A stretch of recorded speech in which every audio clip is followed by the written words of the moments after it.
जय हिंद साथियों। आज की इस वीडियो में यूपी पुलिस कांस्टेबल 8 जून 2026 के लिए साथियों जो आपका पेपर होगा 8 जून, 9 जून और 10 जून 2026 को, उस पेपर को पास करने के लिए हम इंपॉर्टेंट क्वेश्चंस देखेंगे हिंदी के और साथियों जीके के। मैं कहूंगा इन क्वेश्चंस को देखिएगा, इनमें से कुछ नहीं साथियों 5 से 10 सवाल तो आपको देखने को जरूर मिलेंगे। और सबसे पहले साथियों हिंदी के इस मॉक टेस्ट में, मिनी मॉक टेस्ट में 20 क्वेश्चन आपको हिंदी के कराऊंगा। चेक करिएगा कि इसमें से स्कोर आपका कितना रहता है। उसके बाद जीके जीएस के क्वेश्चन भी हम लोग देखेंगे। चलिए तो बहुत तेजी के साथ साथ तो इन सवालों को करवाने वाला हूं। आप लोग फटाफट आंसर देखते जाइएगा और लगाते जाइएगा, देखिएगा कितने आपको पहले से क्वेश्चन आते थे।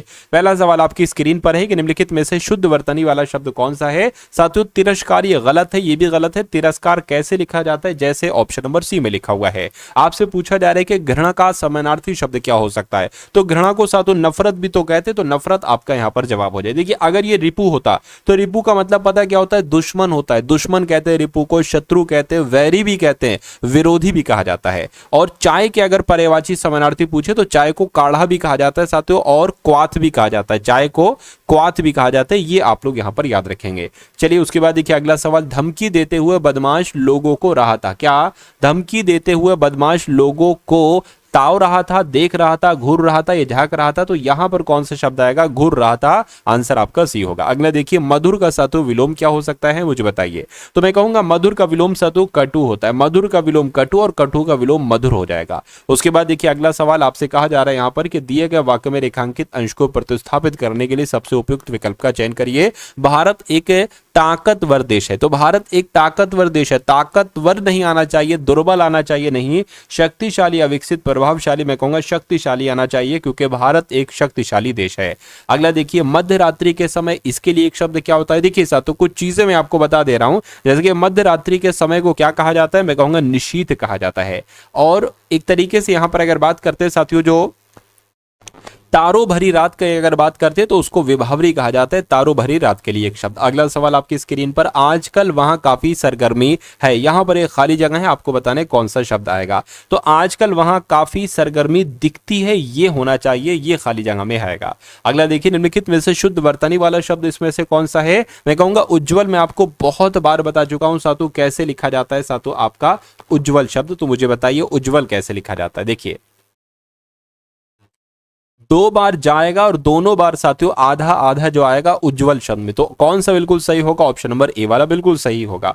उसके बाद देखिए अगला सवाल है, कह रहे कि इसका उत्तरदायित्व मेरे ऊपर है। तो यहां पर अगर बात करते हैं साथियों इसका उत्तरदायित्व मेरे ऊपर आएगा या मुझ पर आएगा, या मुझ ऊपर आएगा या मुझ पर आएगा। मैं कहूंगा मुझ पर आएगा, यानी कि मेरे ऊपर नहीं होना चाहिए, इसका उत्तरदायित्व मुझ पर है, ये पूरा वाक्य होना चाहिए। अगला देखिए साथियों आपसे यहां पर कहा जा रहा है कि कमल का पुष्प होता है, तो क्या खाली जगह में आएगा साथियों, सुकोमल होता है या कोमल होता है, निर्मल, विरमल।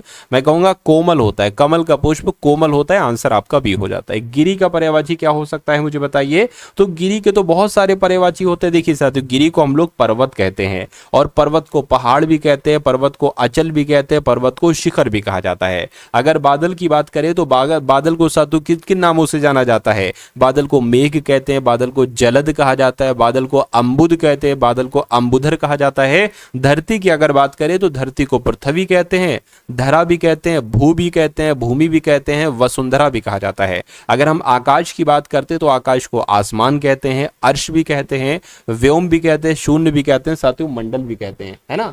चलिए उसके बाद देखिए अगला सवाल आपके स्क्रीन पर, सहित का विलोम आपसे पूछा जा रहा है। तो सहित का विलोम क्या हो जाएगा, मैं कहूंगा सहित का विलोम विहीन हो जाएगा। विहीन आपके सवाल का जवाब होगा, है ना। चलिए भाई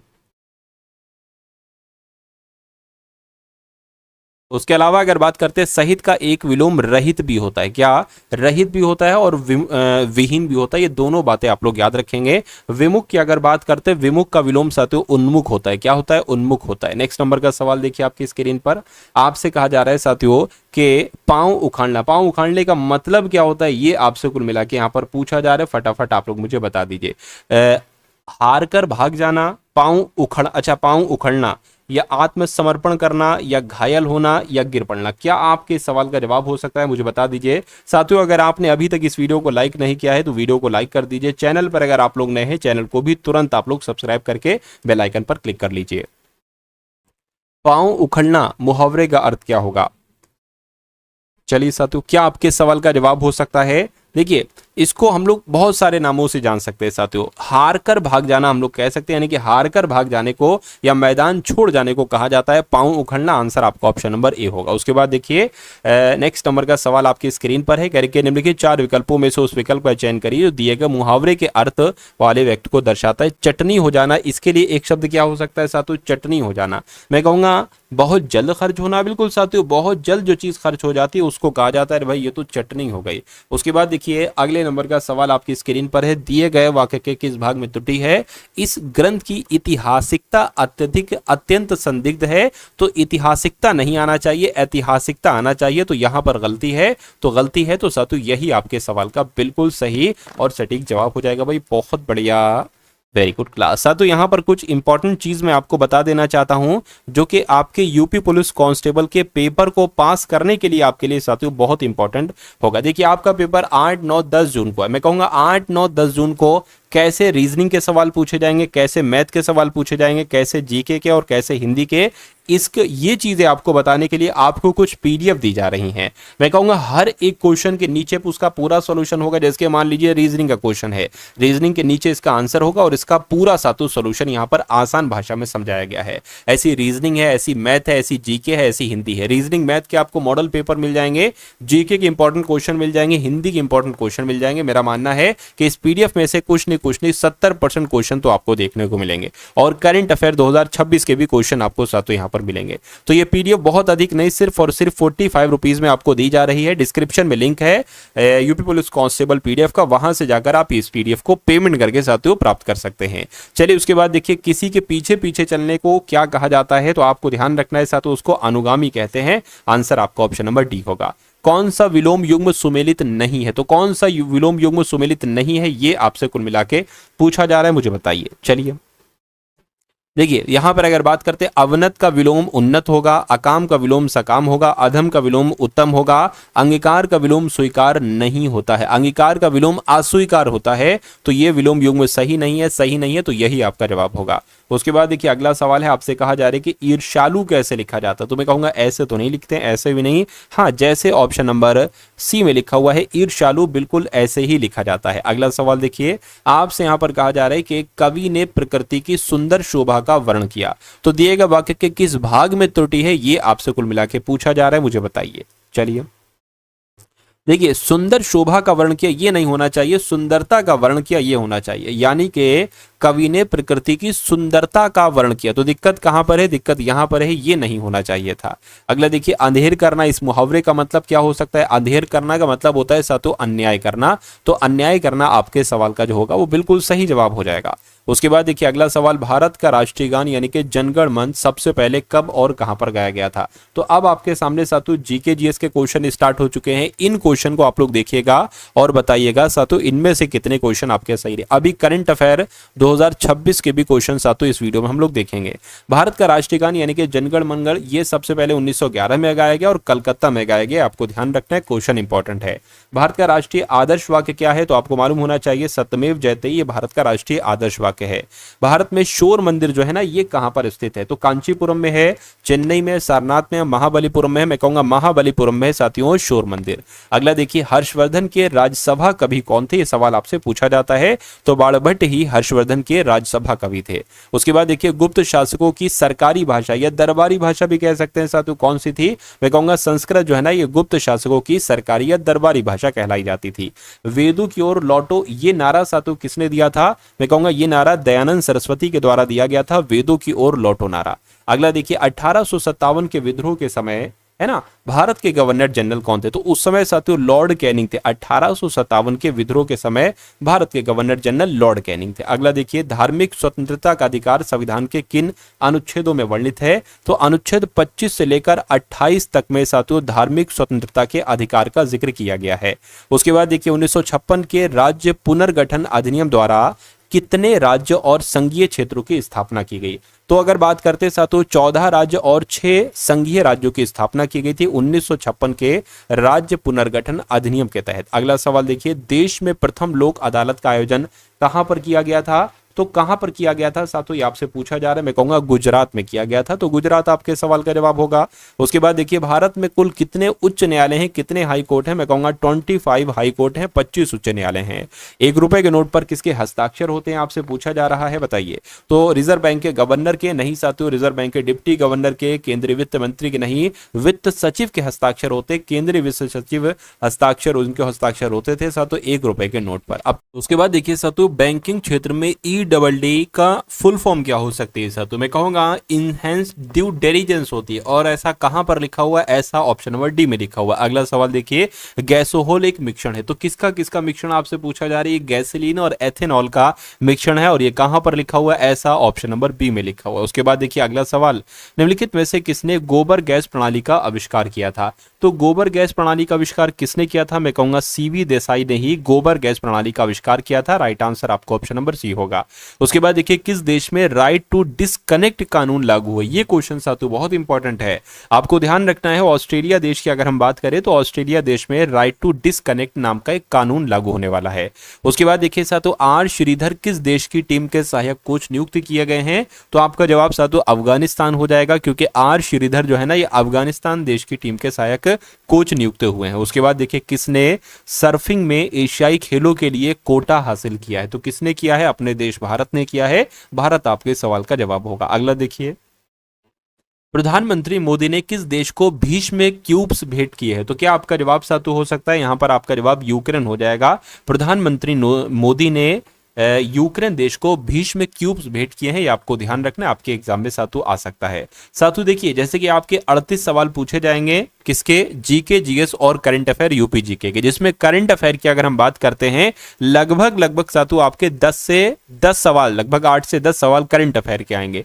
तो आप करंट अफेयर पर साथियों अच्छी पकड़ बना लीजिए, इसलिए मैं आपको इस क्लास में करंट अफेयर के बहुत इंपॉर्टेंट क्वेश्चन साथियों करवाने वाला हूं, और चल रहे हैं करंट अफेयर के क्वेश्चन, है ना। तो आप करंट अफेयर के क्वेश्चन हम लोग देखेंगे, उनको आप लोग साथियों देखिएगा। देखिए कहने के किस कंपनी के संस्थापक और सीईओ यानी कि चीफ एग्जीक्यूटिव ऑफिसर पावेल ध्रुव को गिरफ्तार किया गया? तो साथियों पता ये कहां के थे जिनको गिरफ्तार किया गया है? ये टेलीग्राम कंपनी के संस्थापक हैं। उसके बाद देखिए साथियों आपसे यहां पर कहा जा रहा है कि हाल ही में national highway authority of India ने किस राज्य में एक्सप्रेस वे के निर्माण के दौरान 2 गिनीज वर्ल्ड रिकॉर्ड बनाए हैं?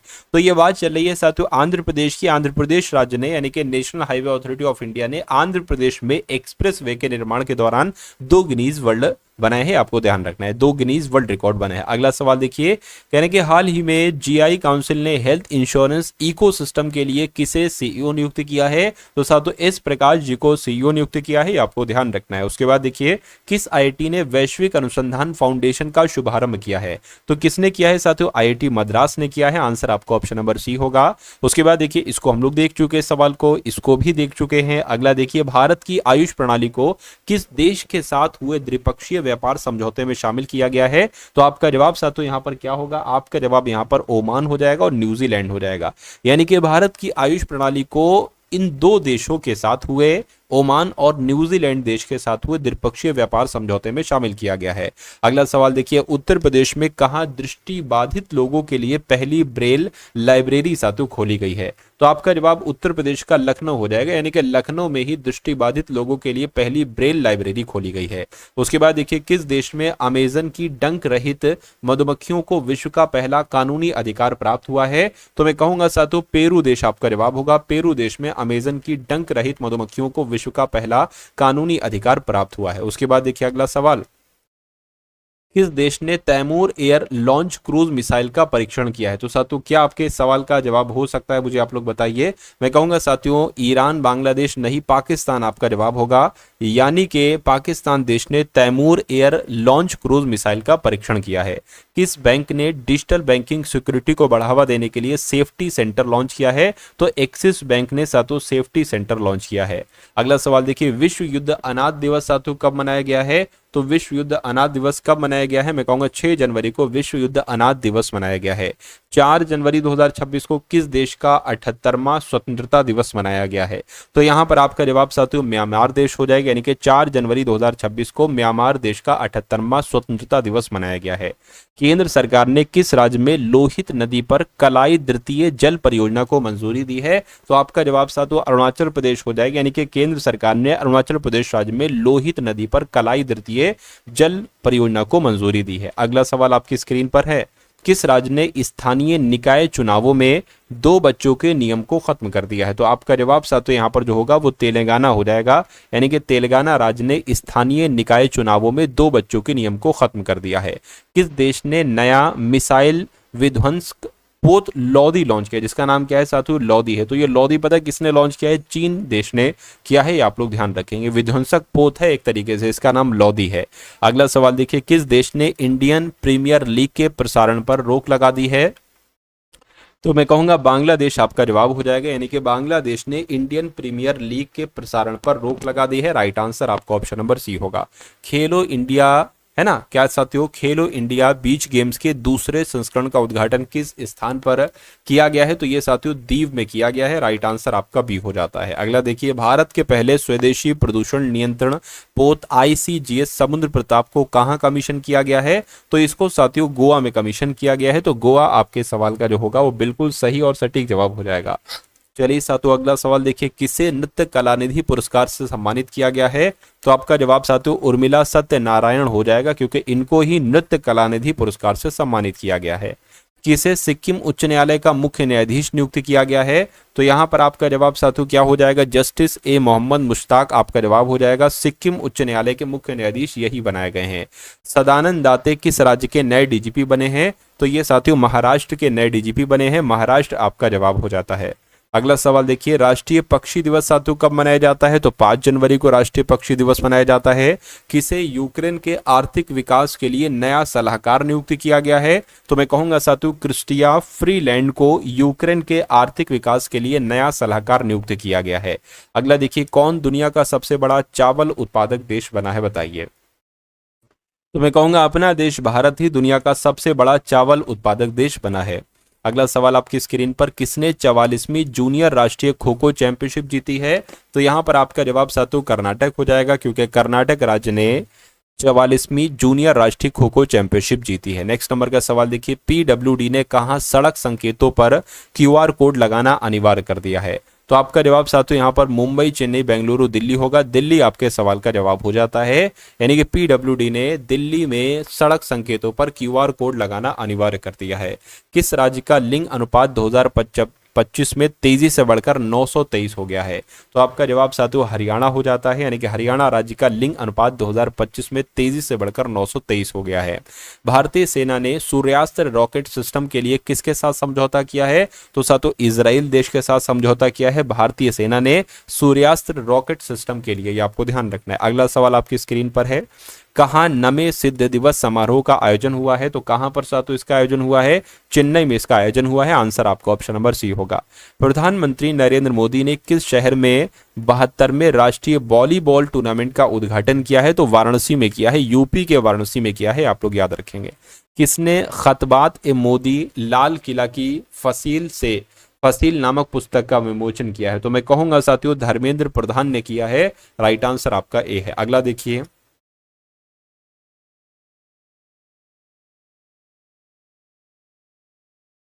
आपसे कहा जा रहा है कि पश्चिम बंगाल की पहली महिला मुख्य सचिव के रूप में किसको नियुक्त किया गया है? तो इनका नाम क्या है? इनका नाम है साथियों नंदिनी चक्रवर्ती, और इनको ही पश्चिम बंगाल की पहली महिला मुख्य सचिव के रूप में नियुक्त किया गया है। उसके बाद देखिए, स्मार्ट ग्रीन एक्वाकल्चर RS का उद्घाटन किया गया है। तो कहां पर किया गया साथियों? तेलंगाना में किया गया है, ये भी आप लोग याद रखेंगे। 50 सवाल हम लोग साथियों 50 सवाल तक हम लोग चलेंगे, उसके बाद साथियों क्लास आपकी एंड हो जाएगी। पटना उच्च न्यायालय का मुख्य न्यायाधीश नियुक्त किया गया, तो किसको नियुक्त किया गया है? आप लोग ध्यान रखेंगे, जस्टिस संगम कुमार साहू को ही पटना उच्च न्यायालय का मुख्य न्यायाधीश नियुक्त किया गया है। विश्व ब्रेल दिवस साथियों कब मनाया गया है? विश्व ब्रेल दिवस ये 4 जनवरी को मनाया जाता है साथियों, विश्व ब्रेल दिवस। अगला सवाल देखिए, डेल्सी रोड्रिग्स किस देश की अंतरिम राष्ट्रपति बनी है? तो ये साथियों कहाँ की बनी है? ये वेनेजुएला की बनी है। कौन?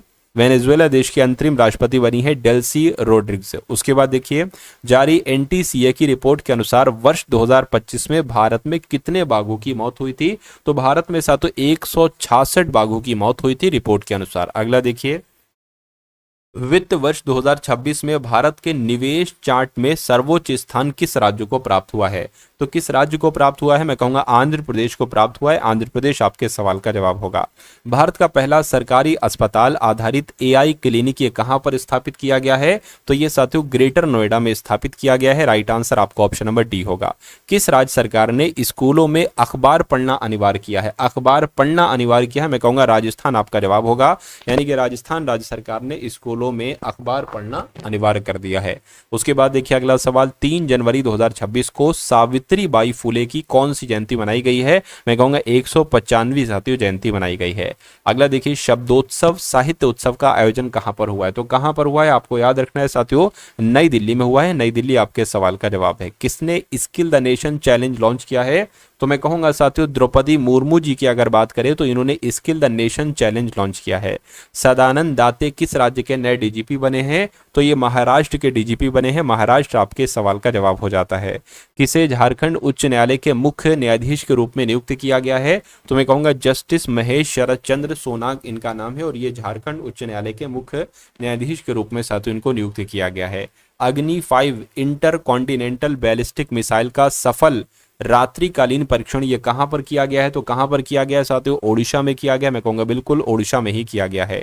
कुशावती किस राज्य का तीसरा जिला बना है? तो कुशावती जो है ना ये गोवा का तीसरा जिला बना है। ये भी आप लोग याद रखेंगे। उसके बाद देखिए, अंतर्राष्ट्रीय मानव शरीर कल्याण दिवस कब मनाया जाता है? ये मानव लिखा होगा साथियों 3 जनवरी को मनाया जाता है। उसके बाद देखिए, अमेरिकी सेना ने किस देश पर हमला किया और राष्ट्रपति को गिरफ्तार कर लिया था? तो ये कहां की बात चल रही है? वेनेजुएला की बात चल रही है। अगला देखिए, किसे पटना उच्च न्यायालय का मुख्य न्यायाधीश नियुक्त किया गया? ये आपसे यहाँ पर कुल मिला के पूछा जा रहा है। तो इस सवाल का जवाब साथियों आप लोग देंगे। क्यों? क्योंकि मैंने इस सवाल का जवाब आपको दे दिया है। ठीक है ना। यानी कि अगर बात करते हैं साथियों, मैंने इसी क्लास में आपको इस सवाल का जवाब बताया था। अब आप लोग बताएंगे कमेंट सेक्शन में इस सवाल का जवाब। तो ये वीडियो आपको कैसी लगी? अगर वीडियो को लाइक ना किया हो तो वीडियो को लाइक कर दीजिए। चैनल पर अगर नए हैं तो चैनल को तुरंत आप लोग सब्सक्राइब कर लीजिएगा। और जिस पीडीएफ के बारे में मैंने आपको बताया था, अगर वो पीडीएफ आपने अभी तक नहीं ली है तो उस पीडीएफ को ले लीजिएगा, क्योंकि उसमें आपको एग्जाम ओरिएंटेड चीजें मिल रही है। इधर उधर का कुछ नहीं, सिर्फ वही कॉन्सेप्ट वही क्वेश्चन जो आपके एग्जाम में आपसे पूछे जाएंगे। यानी कि रीजनिंग है, मैथ है, हिंदी है, पॉलिटी है, करंट अफेयर है, यूपीजी के, यानी कि सब कुछ साथियों आपको दिया जा रहा है। लगभग मेरे ख्याल से 6 से 7 पीडीएफ आपको साथियों दी जा रही है। तो डिस्क्रिप्शन में लिंक है, 45 रुपीज में वो पीडीएफ आपको साथियों प्राप्त हो जाएंगी। ठीक है ना। तो इस वीडियो को अपने मित्रों के साथ शेयर कीजिएगा। डिस्क्रिप्शन में मैंने ऑल क्लासेस का लिंक दे दिया है। जाकर उन ऑल क्लासेस को अगर आप देख लेते हैं तो आपकी तैयारी ऐसे ही साथियों मजबूत हो जाएगी। ठीक है ना। तो इस वीडियो को शेयर कीजिएगा। वीडियो को लाइक नहीं किया, चैनल पर नए हैं, चैनल को सब्सक्राइब कीजिएगा। मिलते हैं हम सभी लोग आने वाली वीडियो में। जय हिंद साथियों।